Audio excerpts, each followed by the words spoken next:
Hello students, welcome to Notebook. Do you have a pet? If yes, how is your relationship with the pet? If you don't have one, you can ask your friend about his or her pet. You must have seen a pet dog.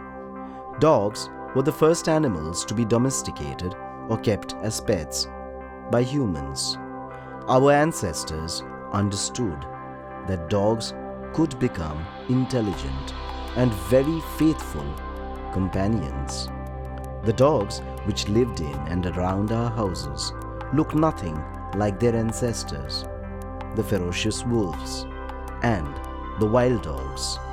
Over the years, dogs have become our best friends. There is a popular saying by Josh Billings.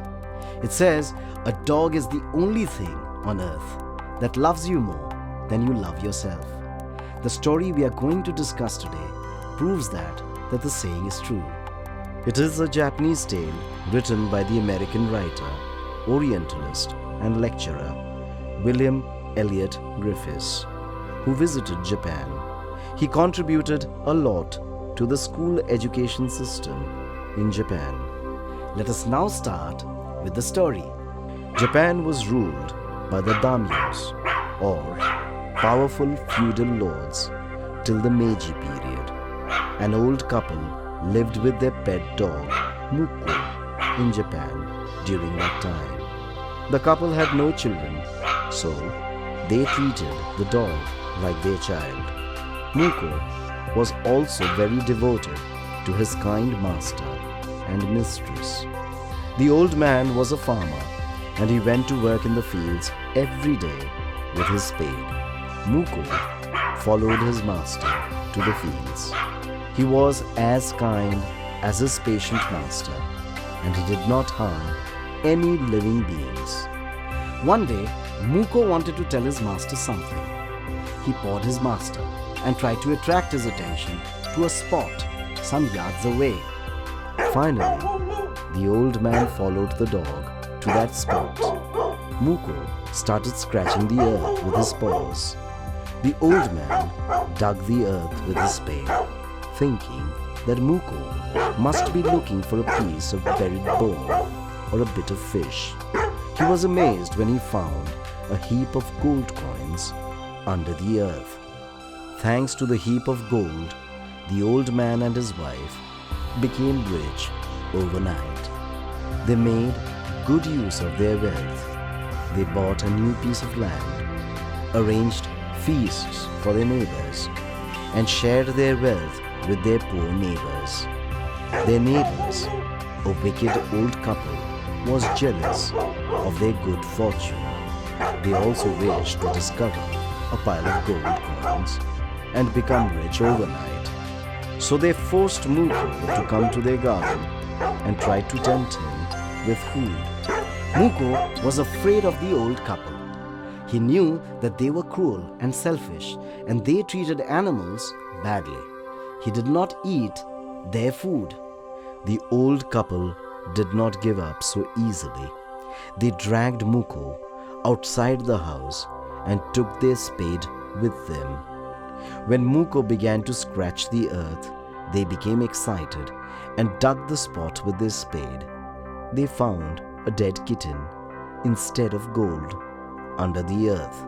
They were disgusted by the rotten smell of its dead body. They were so angry that they beat Muko to death. Then they threw his dead body into a hole and covered it with earth. Muko's master mourned or grieved over the death of his beloved pet. He visited Muko's grave under the pine tree at night.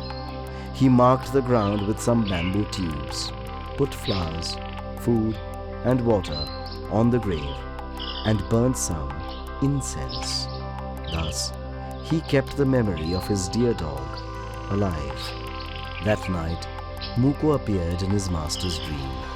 He instructed his master to cut down the pine tree over his grave. Muko further asked him to make a mortar for his rice pastry and a mill for his bean sauce from the wood of that pine tree. The old man did just as he was told. He made a mortar or long-handled hammer and a hand mill with the wood of the pine tree. The old couple used their mortar and mill before New Year. The farmer used the mortar to pound the rice into dough while making rice pastry. Suddenly, the whole mass turned to a heap of gold coins.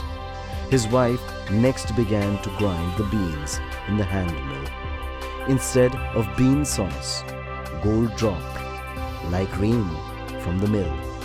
The old couple became rich again. As before, the wicked neighbors became jealous of their wealth. They also wanted to become rich. They borrowed the couple's mill and mortar and began to make rice pastry and bean sauce.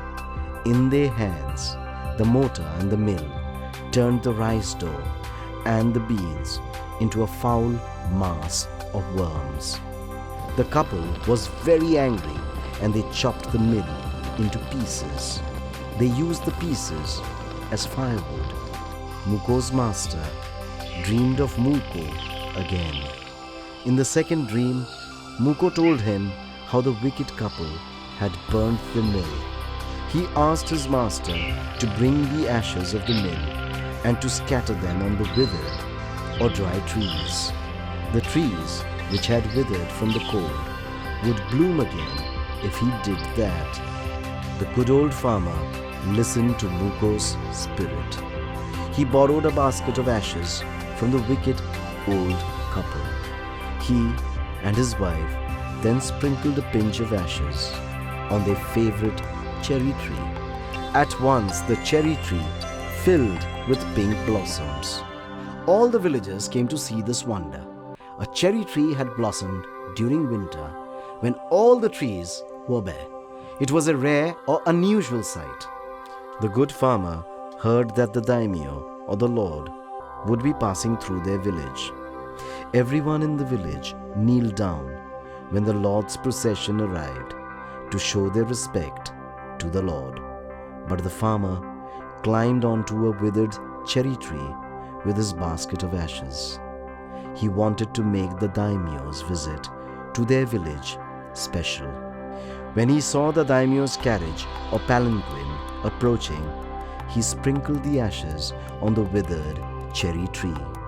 The tree at once filled with blossoms. The daimyo was charmed by the spectacular sight. He called the old farmer, gave him gifts, and invited him to his castle. The good old farmer and his wife were thus very happy. But again, their greedy and wicked neighbors coveted or wanted their grand luck. The wicked old man also took some of the magic ashes and climbed another withered cherry tree. He waited for the daimyo's palanquin to arrive. Then he threw the ashes on the tree just as the palanquin passed under the tree. The cherry tree remained unchanged. The dust of the ashes entered the daimyo's and his wife's noses. They sneezed and almost choked over the ashes. The daimyo's attendant dragged the wicked old man down by the collar. He beat him up and threw him into a ditch. The wicked man died a dishonorable and miserable death in the mud. The kind old farmer and his wife lived the rest of their lives in happiness and prosperity. Thus, the story shows us that kindness towards animals and fellow human beings is rewarded. On the other hand, we are punished for greed, jealousy, selfishness, and cruelty. Before we end today's lesson, here is a question for you. Have you been unkind to someone and been sorry about it later? Think about it and note down your observations.